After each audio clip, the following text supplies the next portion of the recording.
May dala tayo rito mga idol ng mga iba't ibang klaseng setup. Titignan natin kung ano yung mga pounds o line ng bawat fishing setup. Pag-umpisa tayo rito sa setup nating ultralight mga idol, meron tayong dalawang rod.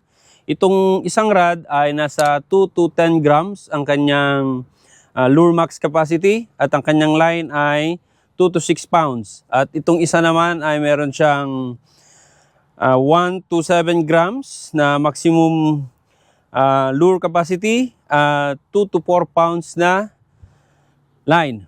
So, itong reel natin mga idol ay 14500 series na may main line na 4 pound.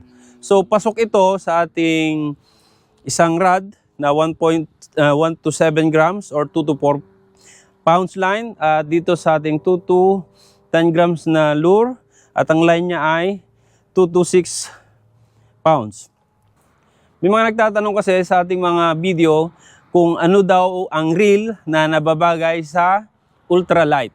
So base sa mga napagtatanungan ko, sa research ko at sa mga nakikita ko, karamihan mga idol ay nasa 500, 800 or 1000 series na fishing reel.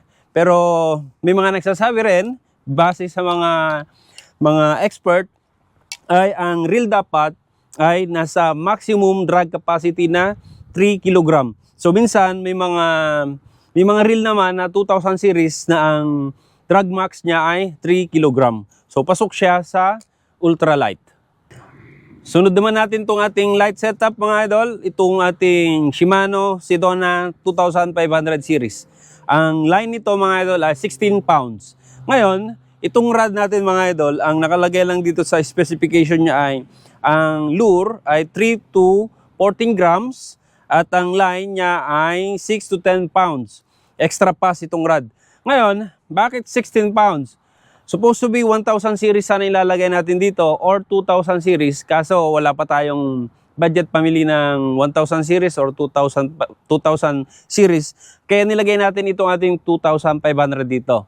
Ngayon, para maganda yung hagis niya mga idol at yung laro, nilalagyan natin o sinasagad natin yung lure natin dito na 14 grams. So, kinakargahan natin to mga idol ng 12 or 14 grams na jig or minsan nilalagyan pa natin to ng 15 grams na jig para malayo yung mararating na ating jig or lure at maganda pa rin yung laro.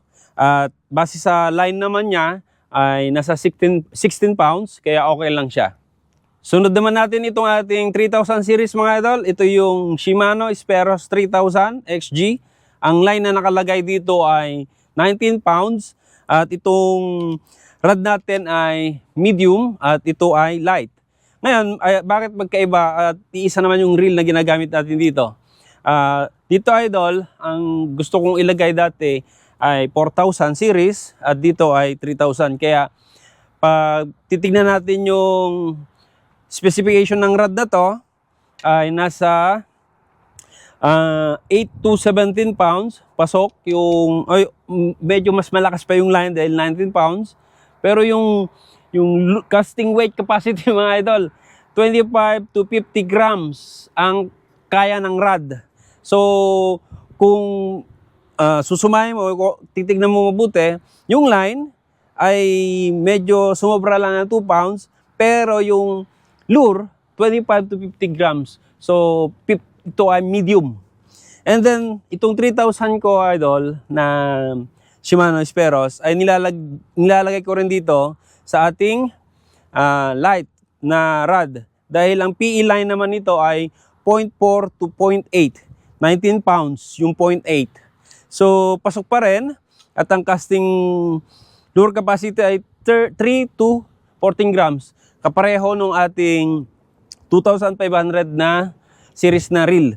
Minsan, ginagamit ko dito yung 2.5 or pinagsasalit-salitan ko sila kasi mas magaan yung 2500 kumpara dito sa 3000.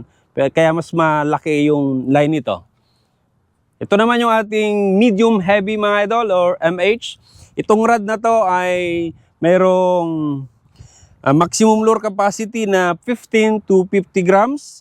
Ang line niya ay 1.5 PE to 2.5 PE. Fast action.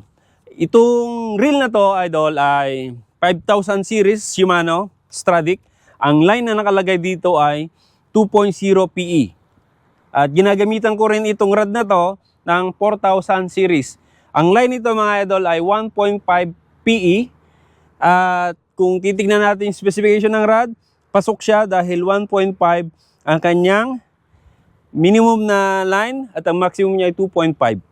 Bawat reel ay may katapat na panggagamitan na fishing rod at ang bawat fishing rod ay may katapat na fishing reel na panggagamitan at ang bawat line ay may katapat na reel at fishing rod na panggagamitan.